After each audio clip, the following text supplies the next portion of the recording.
Hola, espero que se encuentre muy bien. En este video vamos a hablar sobre el léxico y algunas de las propiedades de este que son importantes en traducción.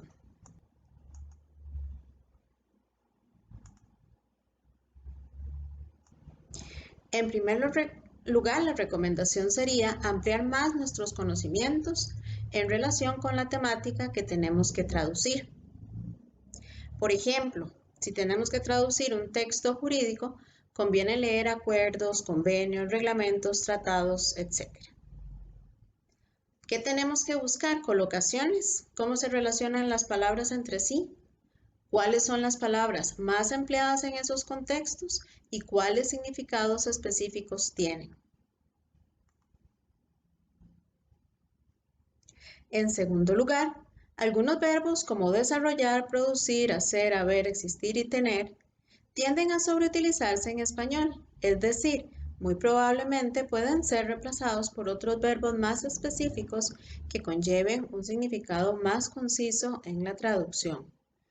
Por ejemplo, en la oración número 4 de esta diapositiva vemos la estructura tendrá un costo, la cual está construida con un verbo de apoyo que podríamos sustituir en la traducción y de esta forma incluir solo cost. En tercer lugar, es fundamental reconocer los límites de la lengua de origen frente a las propiedades de la lengua meta. Así, el inglés tiene la propiedad de que cualquier tipo de palabra puede convertirse en verbo. Esto lo vemos con grandparent, que es un sustantivo, pero en el ejemplo de la diapositiva se está usando como verbo. They were grandparenting. Y también tenemos sh, que es una interjección. Vean que ni siquiera tiene vocales.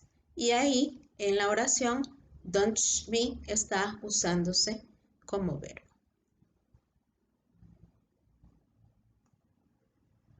El alemán, a su vez, destaca por la propiedad de generar palabras compuestas, las cuales pueden alcanzar tamaños bastante considerables y hasta condensar oraciones completas. Aquí tenemos el ejemplo de Volksgartenstraße, conformado por Volks, pueblo, Garten, jardín y Straße, calle. Por último, cada cultura puede generar palabras específicas para referirse a determinados aspectos. Tal es el caso de las palabras griegas ibris y sofrosine. En este caso, la recomendación es emplear préstamos y, si fuera necesario, explicar cada concepto. No obstante, los préstamos no deben emplearse si existe el mismo concepto dentro de la lengua meta, como ocurriría con el término aplicar para significar solicitar empleo.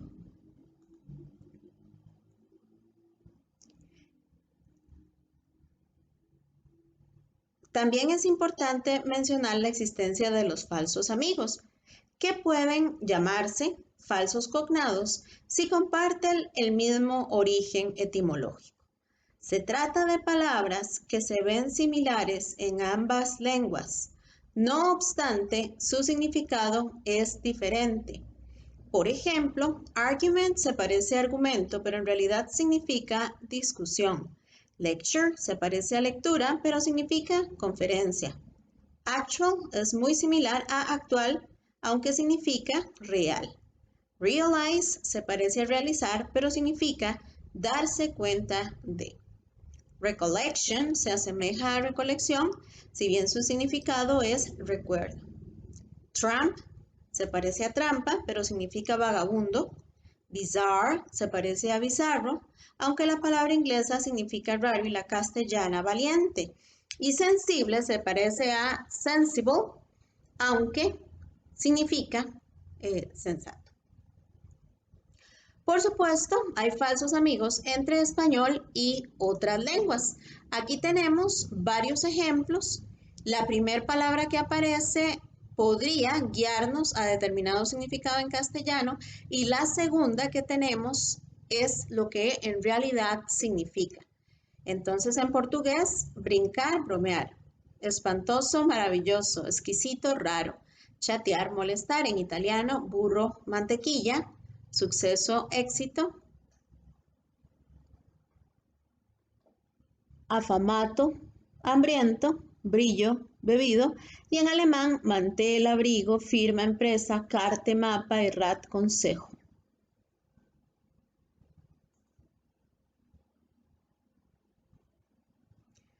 Por último, se debe recordar que dentro del ámbito léxico se generan las expresiones idiomáticas, que son estructuras fijas en una lengua y que para su traducción se puede recurrir a la traducción literal si existe la misma expresión en la lengua meta, como en It is raining cats and dogs, está lloviendo perros y gatos, la equivalencia It's a piece of cake, es pan comido, o bien la paráfrasis, lo cual conlleva la pérdida estilística, como en To run a tight ship, ser muy eficiente.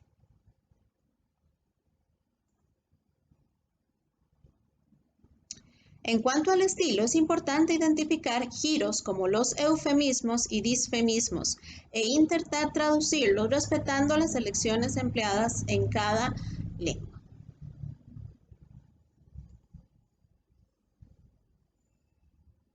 Además, hay que tener presente que las variantes dialectales pueden emplear términos diferentes para un mismo referente y que esto puede generar confusiones o malos entendidos. Esto lo podemos ejemplificar con la oración I am going to leave a note on the desk. Pues mientras que en inglés americano note significa nota, en el británico significa billete.